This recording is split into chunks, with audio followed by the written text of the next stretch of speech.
En el centro de México hay una ciudad que nadie construyó, al menos ninguna civilización que conozcamos, Teotihuacán. Cuando los aztecas llegaron al Valle de México en el siglo XIII, la ciudad ya estaba allí, abandonada, silenciosa, pero intacta. Los aztecas no sabían quién la había construido. Preguntaron a los pueblos locales. Nadie sabía. Entonces llegaron a la única explicación que tenía sentido para ellos. Fueron los dioses. Y le dieron a la ciudad el nombre que seguimos usando hoy, Teotihuacán, el lugar donde los hombres se convirtieron en dioses. La ciudad más grande del mundo occidental en su apogeo, con una población de 150.000 a 200.000 personas, con pirámides que rivalizan con las de Egipto, con un sistema de planificación urbana que la ingeniería moderna todavía estudia, y sin un solo gobernante identificado, sin estatuas de reyes, sin inscripciones glorificando a un líder, sin tumbas reales encontradas. ¿Quién gobernaba Teotihuacán? ¿Y quién la construyó? Antes de todos los pueblos que luego la habitaron. Teotihuacán fue construida alrededor del siglo I después de Cristo, y en su apogeo, entre el 400 y el 600 después de Cristo. Era la sexta ciudad más grande del mundo, más grande que Roma en ese periodo, más grande que cualquier ciudad de las Américas por más de 1000 años. Los números. La pirámide del Sol tiene 65 metros de altura y una base de 225 metros por lado. La base es casi idéntica a la de la Gran Pirámide de Giza, con una diferencia de menos del 1%. No es una coincidencia de ingeniería. Es una elección deliberada de dimensiones. La pirámide de la Luna tiene 43 metros de altura, y cuando se ve desde la Avenida de los Muertos, parece tener exactamente la misma altura que la pirámide del Sol. Es una ilusión óptica calculada con precisión milimétrica. Alguien sabía exactamente lo que estaba haciendo. La Avenida de los Muertos, la calle principal de la ciudad, tiene casi 5 kilómetros de longitud. Alineada con el punto de salida de las Pléyades en el horizonte, un cúmulo de estrellas sagrado para muchas culturas antiguas de todo el mundo. Las alineaciones imposibles. La pirámide del Sol está alineada con el punto exacto donde el Sol se pone durante el solsticio de verano. 2 veces al año, en mayo y agosto, el Sol sale directamente frente a la pirámide, creando un efecto visual específico que solo puede verse desde un punto exacto de la Avenida de los Muertos. Esto requería observaciones astronómicas durante décadas, quizás siglos, y una planificación urbana que comenzó con las alineaciones astronómicas y construyó la ciudad alrededor de ellas, no al revés. El sistema de agua. Teotihuacán tenía un sofisticado sistema de canalización de agua, canales subterráneos que distribuían agua por toda la ciudad, con técnicas hidráulicas que no se vieron de nuevo en las Américas hasta mucho después, y que se asemejan, extrañamente, a sistemas encontrados en ciudades mesopotámicas y del Valle del Indo, en lugares sin contacto confirmado con México. La mica en el subsuelo. En 1906, durante excavaciones, se encontraron grandes placas de mica enterradas en el subsuelo de la ciudad. La mica más cercana proviene de Brasil, a más de 3.000 kilómetros de distancia. La mica no tiene ninguna función decorativa obvia, pero tiene una propiedad específica. Es un excelente aislante eléctrico y térmico. Se usa hoy en tecnología de semiconductores y equipos electrónicos de alta precisión. ¿Por qué una ciudad de 2000 años necesitaba toneladas de aislante eléctrico en su subsuelo? Nadie tiene una respuesta satisfactoria, y la academia prefiere no hacer la pregunta. Aquí está lo que hace a Teotihuacán verdaderamente única. Todas las grandes civilizaciones antiguas que conocemos comparten una característica: un gobernante central identificable. Egipto tiene faraones, con nombres, rostros y tumbas monumentales. Sumeria tiene reyes, listados por nombre y duración del reinado en la lista de reyes sumerios. Roma tiene emperadores, con monedas, estatuas e inscripciones en cada edificio público. Los mayas tienen gobernantes, documentados en relieves e inscripciones con fechas precisas. Los aztecas tienen Tlatoani, líderes cuyos nombres y hazañas fueron registrados meticulosamente. Teotihuacán no tiene nada de eso, lo que no hemos encontrado. Ni una sola estatua de un gobernante identificado en toda la ciudad. Ninguna inscripción glorificando a un líder específico. Ninguna tumba real comparable a la de otras civilizaciones del mismo periodo. Ningún sistema de escritura desarrollado que permita identificar nombres de líderes. Más de un siglo de excavaciones. Ningún faraón de Teotihuacán. Lo que encontramos en su lugar, arte que representa figuras colectivas, no héroes individuales, rituales comunales, no ceremonias de élite.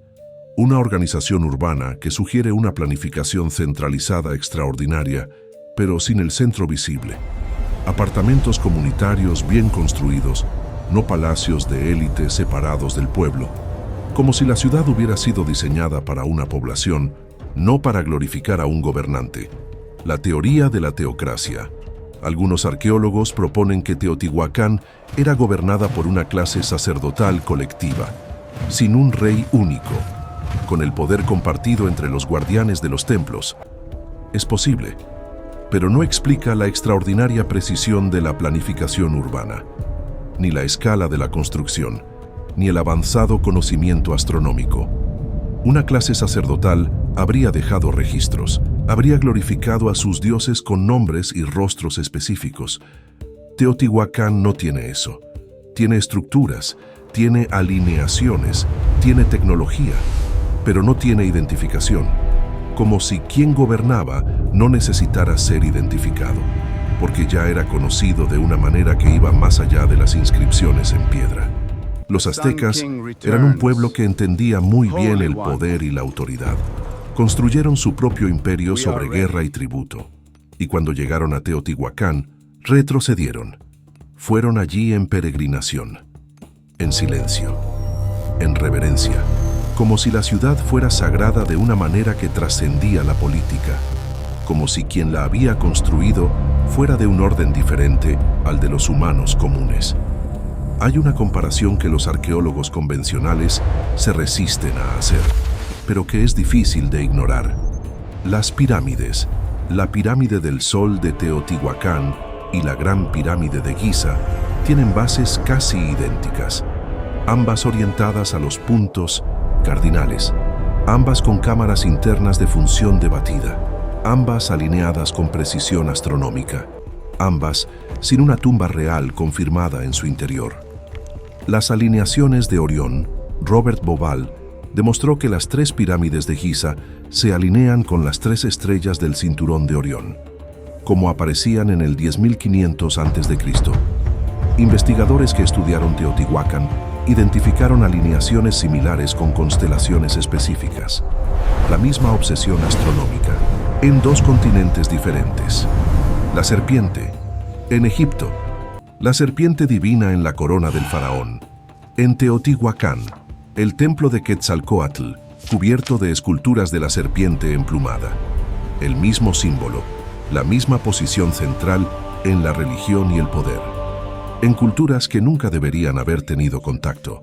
La explicación convencional, desarrollo paralelo independiente. Humanos en diferentes partes del mundo llegando a las mismas soluciones para los mismos problemas. La explicación alternativa, una fuente común, una civilización anterior que influyó tanto en Egipto como en las Américas, que envió el mismo conocimiento, astronomía, matemáticas, arquitectura monumental, simbología de la serpiente, a ambos lados del océano, antes del Younger Dryas, antes del diluvio. Los aztecas sabían que Teotihuacán era obra de los dioses. Quizás tenían más razón de lo que sabían. En 2003, lluvias intensas abrieron un agujero en el suelo de Teotihuacán y revelaron algo que nadie sabía que estaba allí. Un túnel, perfectamente construido, con 103 metros de longitud, perfectamente circular en sección transversal, llevando directamente bajo la pirámide de la serpiente emplumada. Las excavaciones tardaron años, y lo que encontraron dentro cambió todo lo que sabíamos sobre Teotihuacán, lo que había en el túnel. Decenas de miles de objetos rituales, figurillas, joyas, restos de rituales, esferas de pirita con superficies que reflejan como espejos, distribuidas por el suelo de manera que creaban el efecto visual de un cielo estrellado cuando se iluminaban. Mercurio líquido, distribuido por varias cámaras del túnel, cristales de cuarzo, polvo de mineral radioactivo, esculturas de gran sofisticación. El mercurio es particularmente perturbador. El mercurio líquido también se encontró en tumbas reales mesoamericanas y, en otra conexión imposible, en contextos arqueológicos de la antigua China. Y hay referencias al mercurio en textos védicos indios sobre aeronaves míticas llamadas vimanas. En culturas sin contacto, el mismo material, en los mismos contextos rituales y tecnológicos, lo que el túnel no tenía: ninguna tumba de gobernante, ningún sarcófago, ninguna momia, ninguna cámara funeraria. El túnel parece haber sido construido no para enterrar a alguien, sino para otro propósito, un propósito que todavía no comprendemos. Teotihuacán fue construida por alguien que conocía la astronomía avanzada, que conocía la geometría sagrada de Egipto, que usaba mica como aislante y mercurio en rituales, que no necesitaba un gobernante visible, porque su autoridad venía de otro lugar. Los aztecas lo llamaron el lugar donde los hombres se convirtieron en dioses. Quizás no eran los hombres quienes se convertían en dioses, quizás eran los dioses quienes se convertían en hombres. Y después de construir lo que necesitaban construir, se fueron, como siempre se van. Dentro de poco, el documental completo, Olmecas, Mayas, Teotihuacán, todo conectado en una sola narrativa, con contenido exclusivo que no apareció en ninguno de los episodios. Suscríbanse para no perdérselo.